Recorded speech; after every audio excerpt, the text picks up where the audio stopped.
Essa decisão do Supremo Tribunal Federal de descriminalizar o porte de maconha para uso pessoal no Brasil, e eu sei que a gente já falou 10 vezes, mas talvez tenhamos de falar 11 vezes, não é liberou geral, tá? Se você recebeu uma fake news no seu celular, um textinho de WhatsApp, viu? Agora liberou geral. Não é isso. Ninguém liberou geral. Não é legalizado fumar. Você apenas diferencia o crime do usuário e o crime do traficante.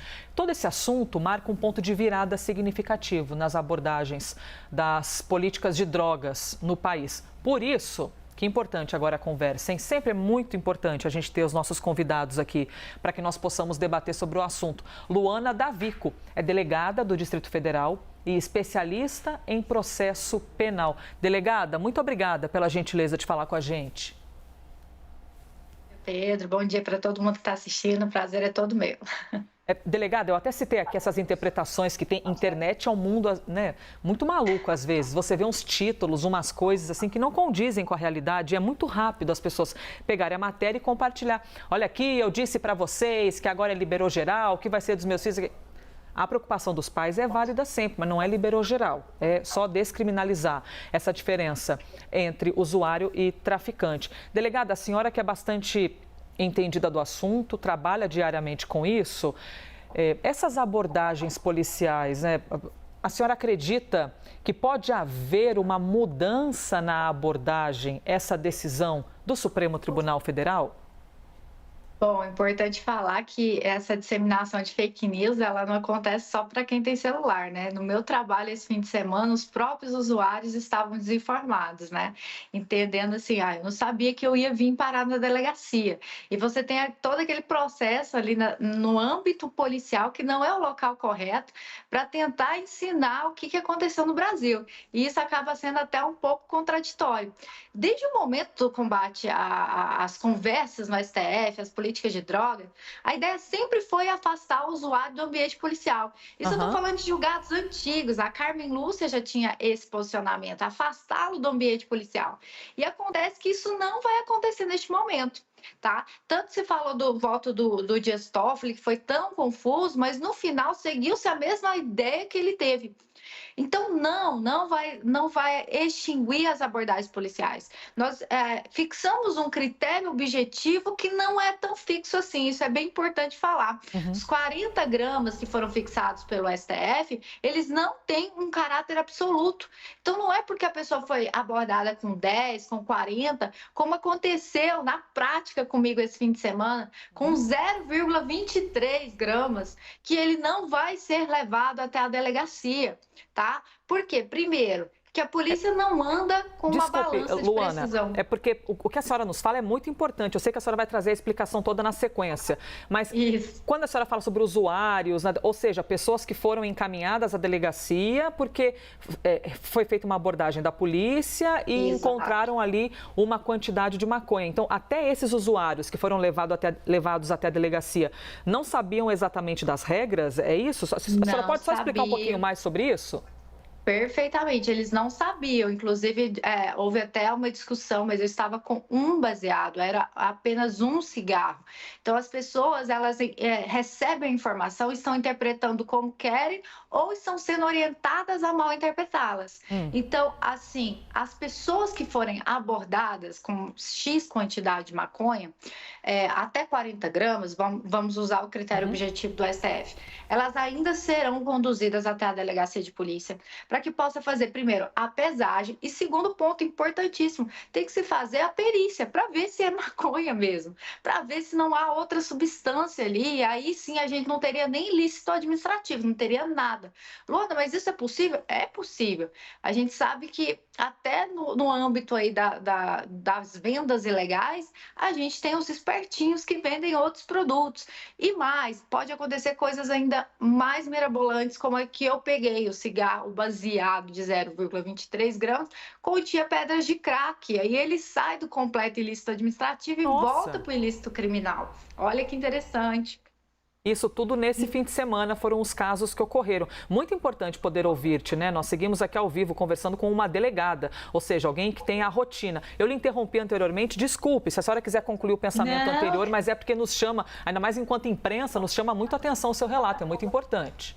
Então, ele tem que ser conduzido à delegacia para que possa haver o quê? Primeiro, o que, que o STF falou? Ele vai ser notificado a comparecer para a penalidade administrativa no âmbito da delegacia.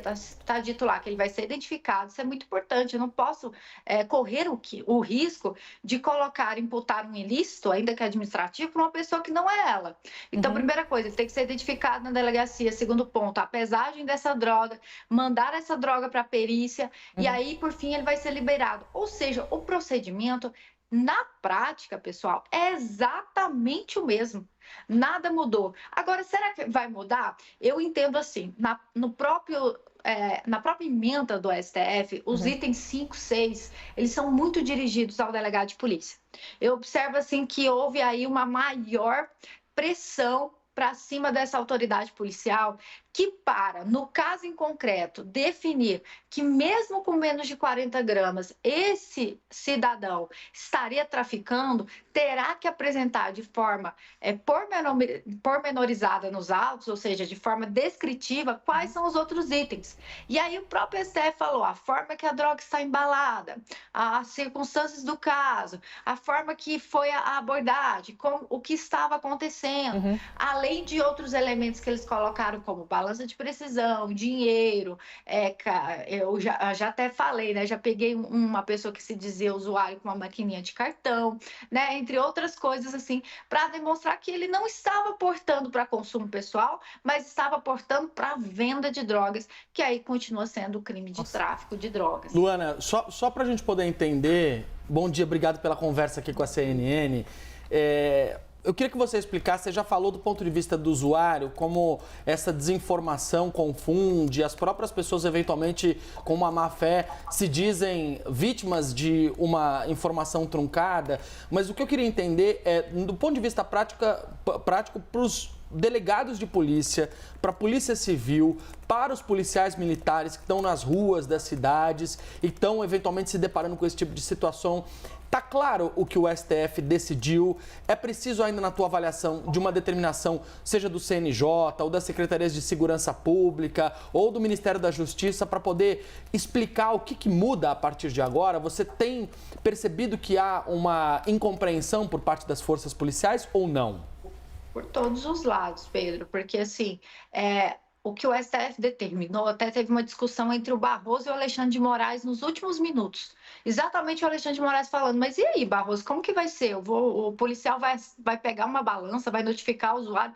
Não tem como isso funcionar, porque o Alexandre de Moraes, se não me engano, já foi secretário de Segurança Pública. Então ele falou, não tem como isso funcionar. E aí o que se propôs? Continua tudo como está, né? Inclusive indo para o juízo criminal, para o juizado especial criminal, o que é uma aberração jurídica.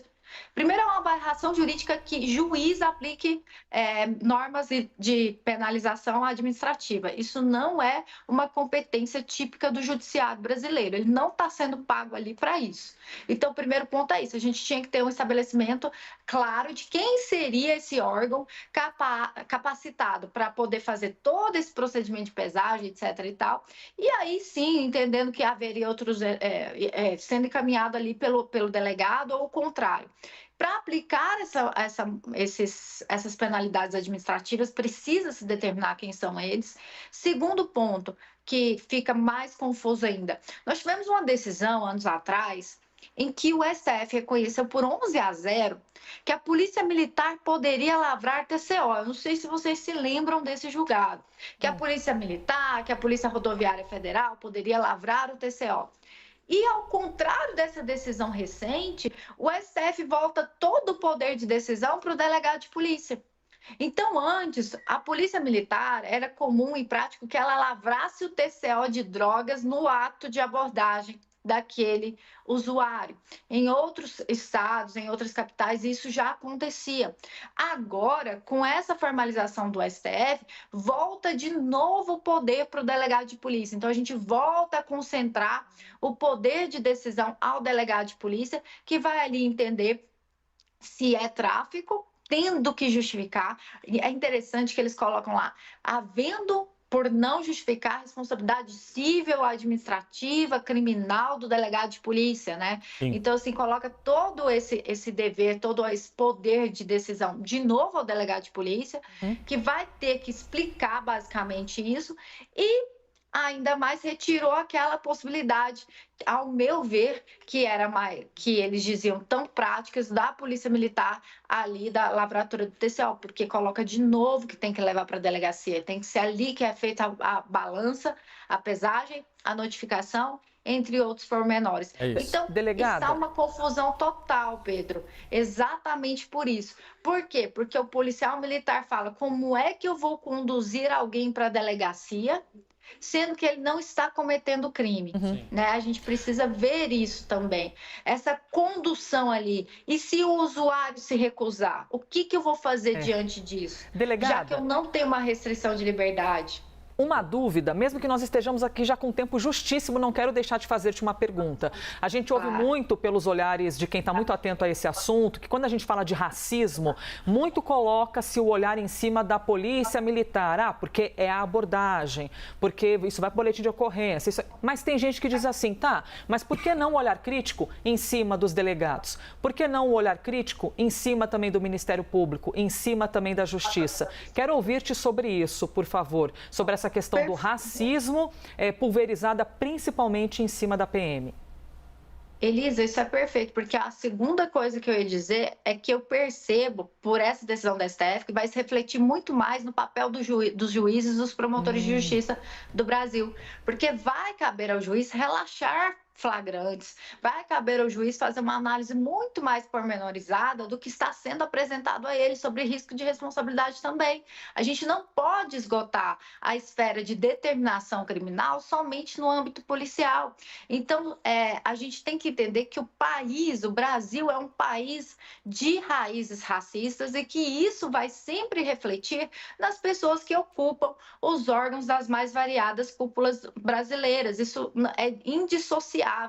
Então, assim, não é o instituto que é racista por si só, mas sim as autoridades, as pessoas que estão dentro dele. Então, tem que continuar havendo um combate a essas decisões, combate a essas decisões que eu falo de todos aqueles envolvidos, desde o PM até o final, para realmente reavaliar aí se a atitude tomada no caso X, ela não está sendo diminuída no caso Y, e se não tem outros caracteres que estão fazendo a tomada das decisões serem baseadas em questões racistas, não só racistas, sociais, culturais, ambientais também, que a gente pode trabalhar.